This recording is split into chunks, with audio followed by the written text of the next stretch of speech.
7:53 de la mañana y continuamos con información de interés para el departamento del Quindío. Y es que en el marco del comité organizador de los Juegos Nacionales y Paranacionales Eje Cafetero 2023, arribó a la capital del Quindío la ministra del Deporte Astrid Viviana Rodríguez, quien confirmó una reunión con las autoridades municipales y departamentales para revisar los avances en materia de infraestructura deportiva y presupuesto, para así poder determinar los planes de contingencia a ejecutar. Asimismo, se dio un parte de tranquilidad, afirmando que los juegos no se irán del eje cafetero, puesto que es una zona de turismo de alta importancia, por lo que se trabajarán en sacar las infraestructuras y todos los detalles adelante y así cumplirle al eje cafetero con esta importante celebración de los juegos, que además es un punto muy importante para la reactivación económica de la región.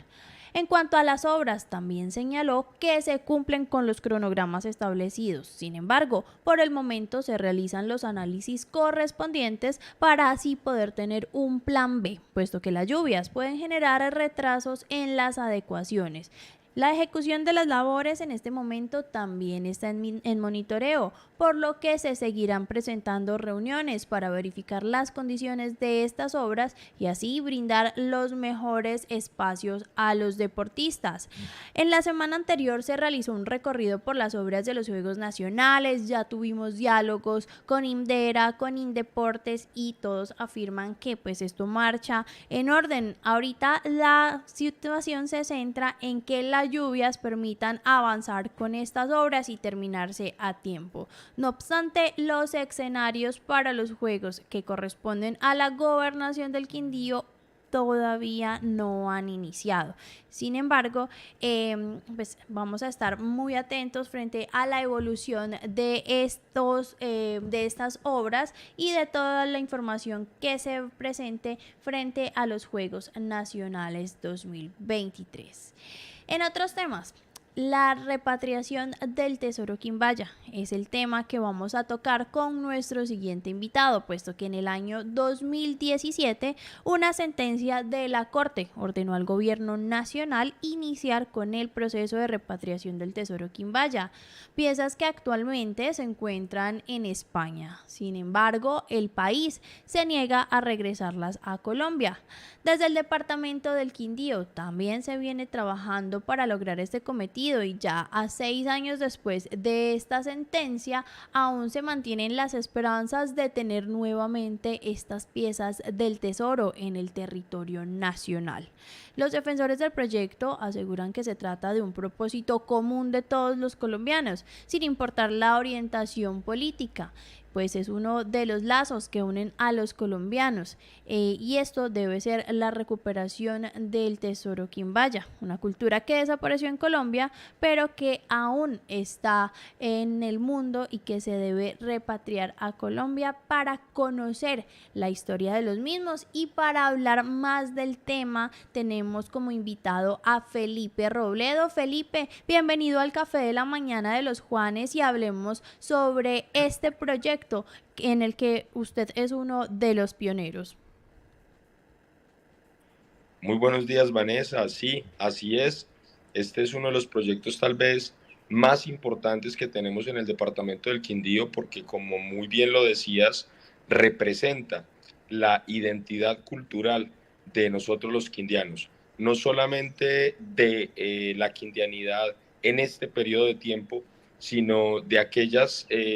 acciones que llevaron a que hubiera un poblamiento en este territorio hace aproximadamente 200 años y que empezaron con los reconocimientos de diferentes municipios a través de la década de 1870 a 1890, 92 y entre otras que además debemos contarle a la ciudadanía. El Tesoro Quimbaya fueron 2 ajuares funerarios encontrados en la vereda La Soledad entre Finlandia y Quimbaya, y eso es importante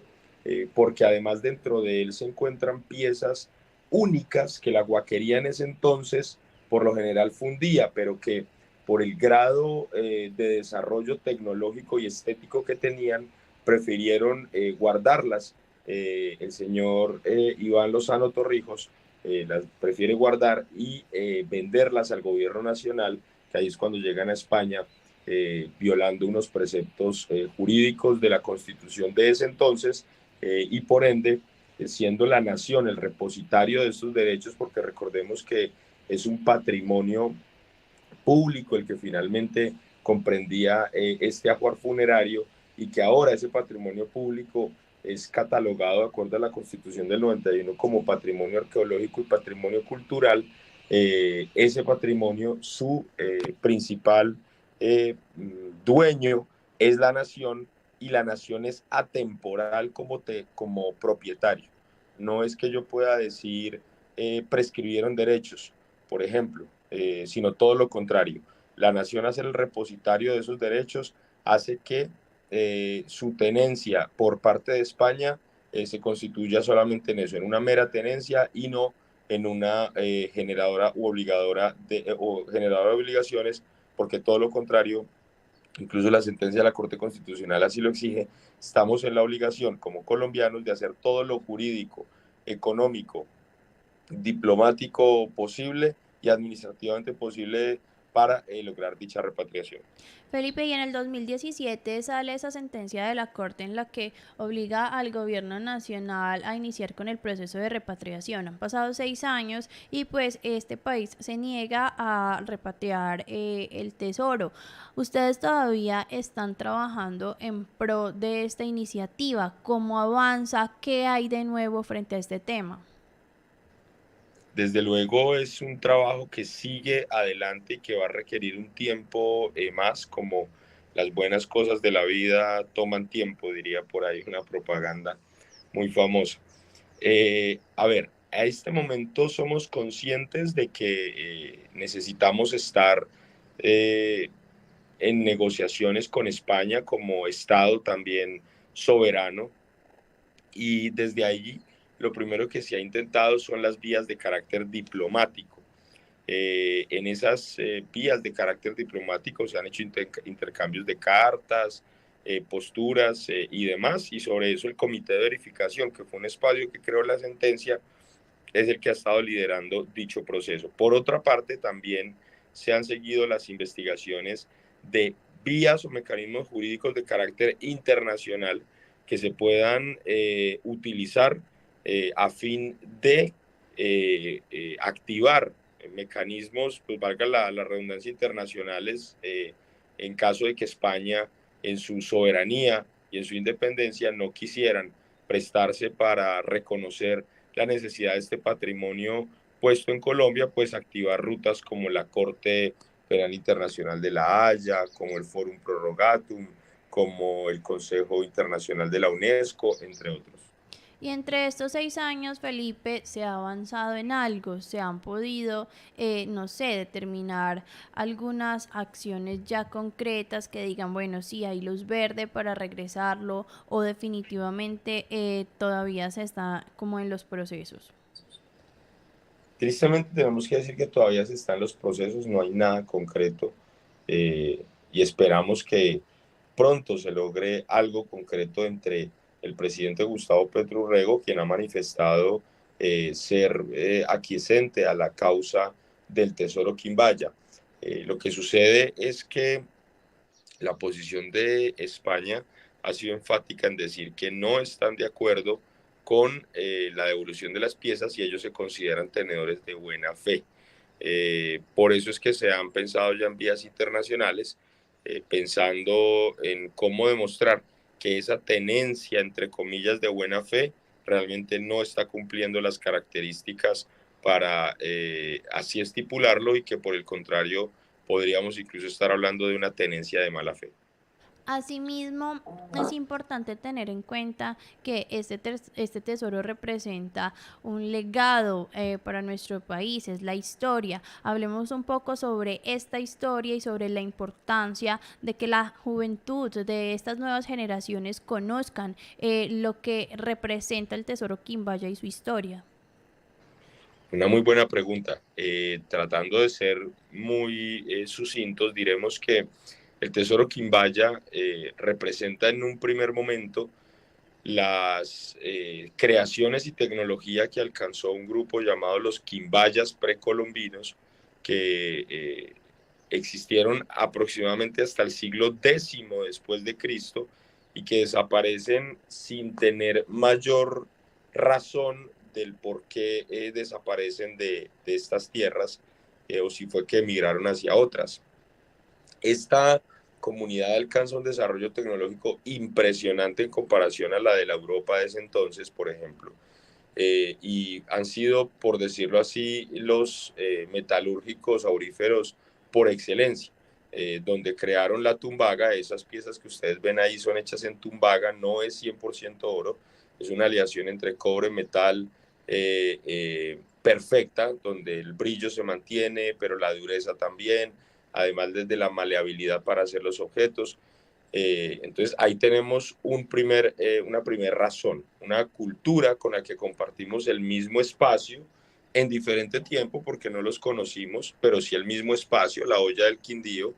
y una cultura que alcanza un desarrollo tecnológico supremamente elevado, exactamente igual como lo lograron los egipcios o como lo lograron en su momento, por ejemplo, los mayas. Pero resulta que estas piezas fueron descubiertas por una colonización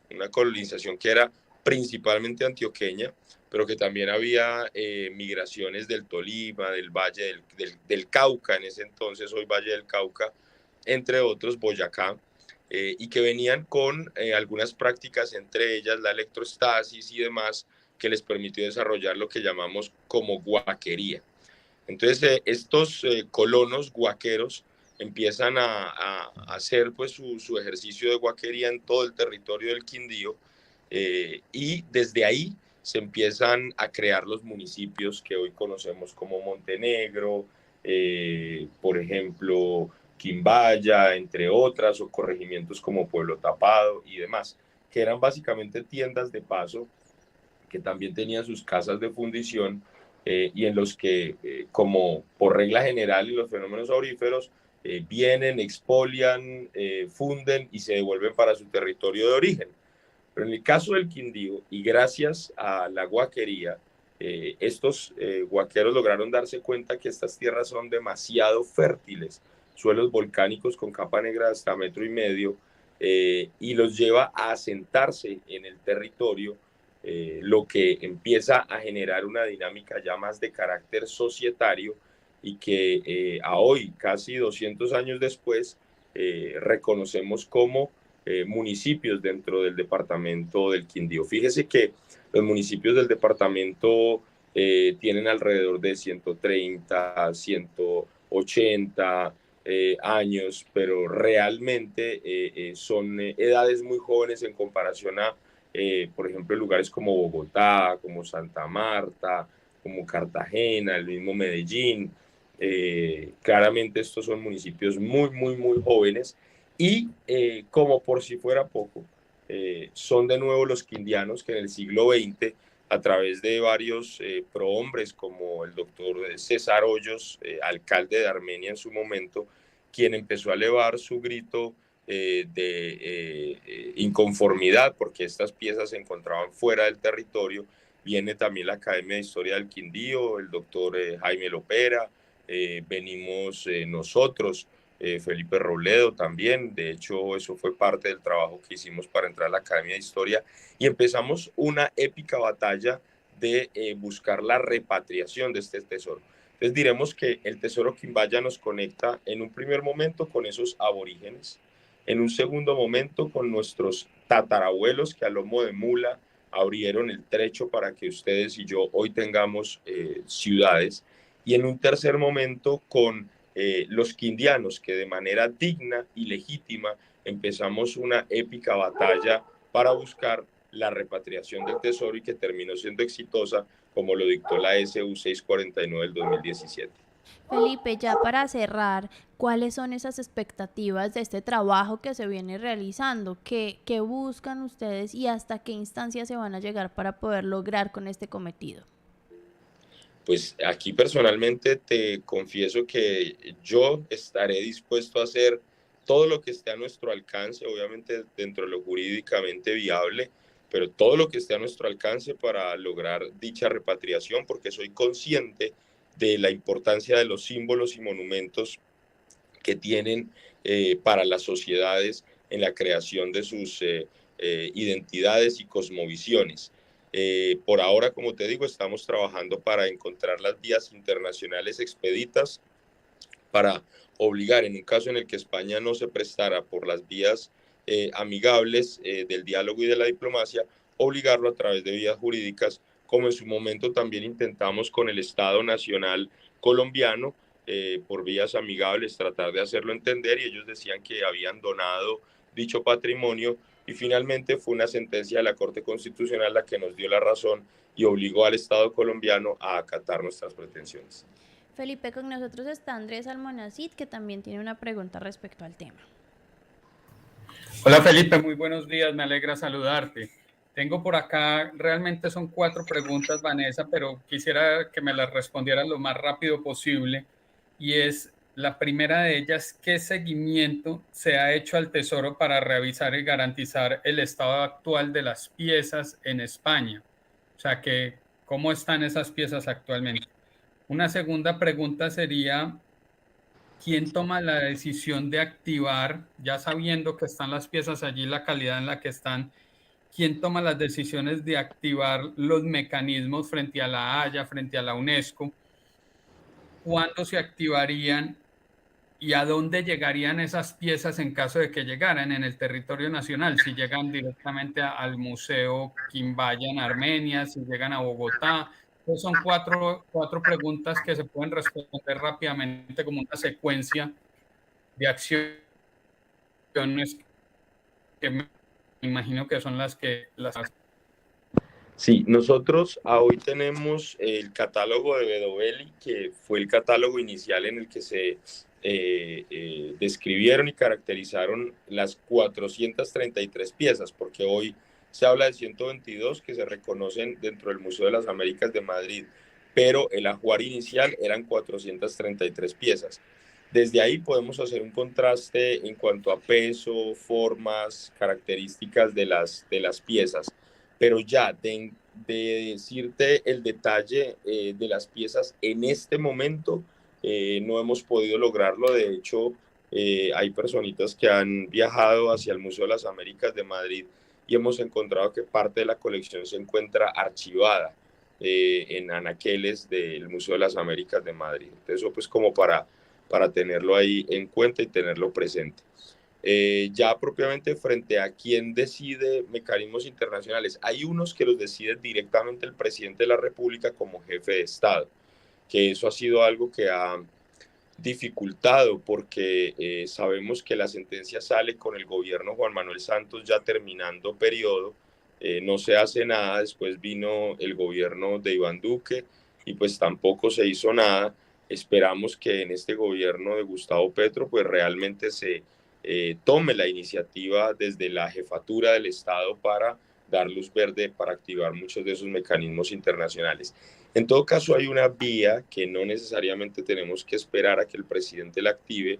y es la demanda, por ejemplo, ante los tribunales directamente españoles del Estado español por estar infringiendo ellos mismos su propia normativa. Esa es una tesis en la que hemos venido trabajando ya desde hace un tiempo y se ha avanzado bastante,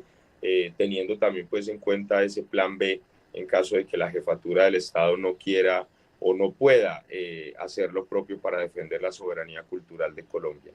Y ya puntualmente, si lográsemos traer las piezas, que así es como va a suceder, dichas piezas en un primer momento diríamos que existe la potestad para que quedaran en el Banco de la República Bogotá, pero hemos hecho también un trabajo, digamos, más allá de nuestras obligaciones, y hemos estado trabajando para que dichas piezas pudiesen estar en el Museo del Oro Quimbaya, que es en el lugar más próximo al territorio donde se sacaron, y que los expertos en patrimonio cultural y arqueológico siempre han dicho que las piezas u objetos deben estar en el territorio de origen porque es allí donde adquieren todas sus características simbólicas, culturales, o imaginémonos las pirámides de Egipto exhibidas en Londres, que podrá ser una gran capital cosmopolita y demás, pero pierde su sincronía, por ejemplo, con las Pléyades, que son esas 13 estrellitas que uno ve en el cielo, en el firmamento, y que están conectadas cada una de las pirámides con cada una de las Pléyades. Eso para entender la importancia, por ejemplo, de que sea exhibido como mínimo en el Museo del Oro Quimbaya y, por qué no, más adelante pensar en alguna infraestructura que permitiera exhibirlas incluso en el lugar donde se encontraron. Felipe, según lo que nos acabas de decir, son 433 piezas, y si nos puedes aclarar ese punto, pero estábamos hablando de 122, es decir, que restan Sí. 311 piezas que no tenemos como claro dónde puedan estar, según entiendo. Así es, así es. Hay algunas piezas que hemos encontrado en algunos museos en Alemania, en Londres, en Estados Unidos, también en el Chicago File Museum. También se han encontrado algunas piezas de las 433 y estimamos que algunas otras y su gran mayoría deben estar en manos de coleccionistas privados. Eso es una situación triste, pero que en definitiva nos obliga a entender la importancia que tienen estas piezas, que por lo general nosotros desde el desconocimiento no entendemos, pero que ellos, esos países europeos, sí logran entender, y por eso incluso coleccionistas privados dan millones de dólares por obtener una de estas piezas, poderlas investigar y estudiar a profundidad porque están repletas de conocimiento. Y por último, Felipe, quisiera saber si se han emprendido acciones frente a las piezas que hay en Alemania, en Chicago, porque entiendo que las acciones que se han realizado es frente a España específicamente. Sí, estas acciones ya también se están trabajando. Vemos las acciones contra España como la punta de lanza, pero en efecto también se tienen trabajadas dentro de la estrategia jurídica, y desde allí incluso en la sentencia se deja en la parte emotiva un espacio en el que se hace ese análisis para que otras piezas también pudiesen ser recobradas en caso pues de lograr demostrar que hacen parte de ese ajuar funerario. Por eso es importante el catálogo de Bedoveli, que fue el catálogo inicial en el que se caracterizaron esas piezas.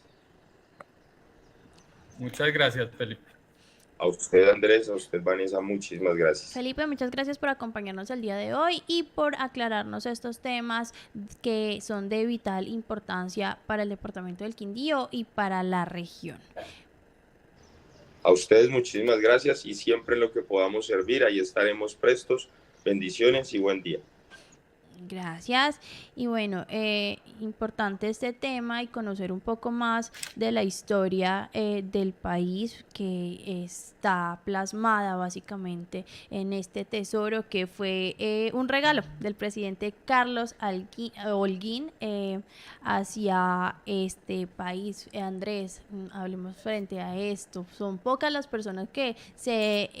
sumergen en este tema y que se ponen a indagar frente a la cultura, frente a las raíces del territorio colombiano. Así es, Vanessa, yo creo que es importante el reconocimiento de nuestros símbolos y de la historia dentro de esa planificación sociocultural que debe tener el territorio, que está tan olvidada y tan golpeada, y creo que es un momento de oro que tienen en este momento desde la Academia de Historia, Felipe como gestor y todas las otras personas que han tenido que ver con este proceso, quienes nombraba él anteriormente, porque me parece que es el momento con el gobierno nacional que se siente una protección a nuestras, digamos, nuestra historia y nuestro ejercicio cultural en términos de planificación. Si bien en el gobierno anterior, como Felipe lo decía, no se pudo hacer mucho, y en el de Juan Manuel Santos fue donde salió esta ordenanza, digámoslo. Me parece que es un momento de oro para arrancar inclusive con ahínco, con mucho empeño, a tratar de lograr esa repatriación en estos 4 años, o por lo menos que, como lo decía, para Vanessa y todos los oyentes, pues el presidente se manifieste y haya un comunicado frente al gobierno español y todos los otros gobiernos que están allí involucrados. Hablaba de Estados Unidos en esas relaciones bilaterales que se tienen con estos gobiernos, porque siente uno cada vez más que el patrimonio y la cultura está siendo golpeada, no solamente desde las estructuras fundamentales, sino también en esos símbolos que nos hablan de esa historia y estamos borrando la historia. Usted sabe que estamos condenados a repetirla siempre que borremos esa historia. Y claro, en esos países europeos pues tienen muy claro el valor de la historia para no volver a caer y seguir evolucionando. Es el discurso y el diálogo y la discusión que se debe dar sana frente a la historia. Es lo que somos en este momento, Vanessa. Así es, y pues personalmente considero que en este gobierno que ha prometido tantos cambios y que se ha enfocado desde su campaña en el refuerzo de esas raíces, de la importancia de la cultura indígena, de la importancia del territorio, tiene una oportunidad magnífica para quedar en lo más alto si logra que esto pueda volver al territorio al que pertenece. Pero también es importante tener en cuenta, Andrés, que uno de los motivos por los cuales el tesoro no está aquí y que los colombianos como tal no nos interesamos mucho por estos temas es la falta de sentido de pertenencia por el territorio, una problemática que se ve en todos los ámbitos y que también es importante que desde los colegios, desde la academia empiece a reforzarse. Y también pues con estas reformas aquí se toca un poco, se unen un poco todos los temas. Con estas reformas también sería interesante que en las instituciones educativas empiece a enseñar no solo materias que pues en este momento tienen muchas críticas, sino que en realidad sí haya un estudio de la historia, que sí haya esa inmersión en el mundo, en las raíces, de dónde provenimos, por qué es importante, en el amor por esta tierra, en el amor por la cultura.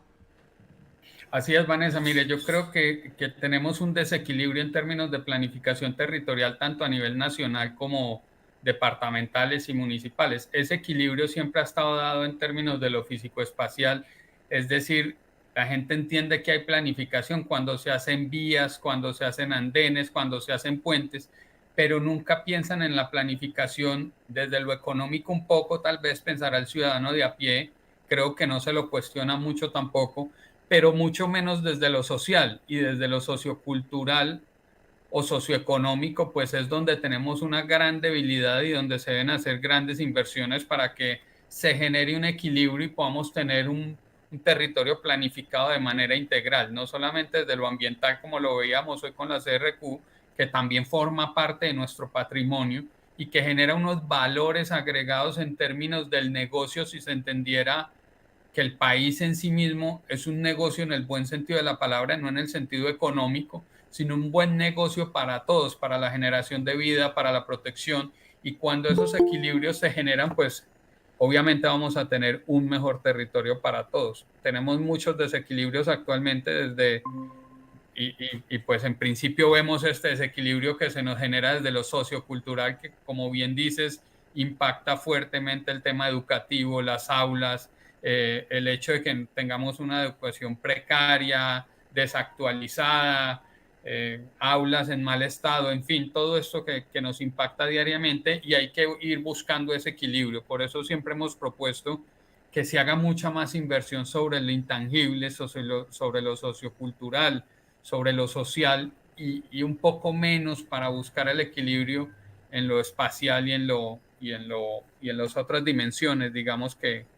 tienen cargas económicas muy fuertes actualmente. Y asimismo en las instituciones educativas, pues el futuro del país está en manos de las nuevas generaciones y actualmente pues hemos venido evolucionando y así como hemos venido evolucionando en el ámbito tecnológico, en la infraestructura, también es importante que los pensum académicos varíen. Por ejemplo, actualmente hay materias que pues personalmente como mamá digo, no tienen sentido y pasando por todo este proceso, o que le quitan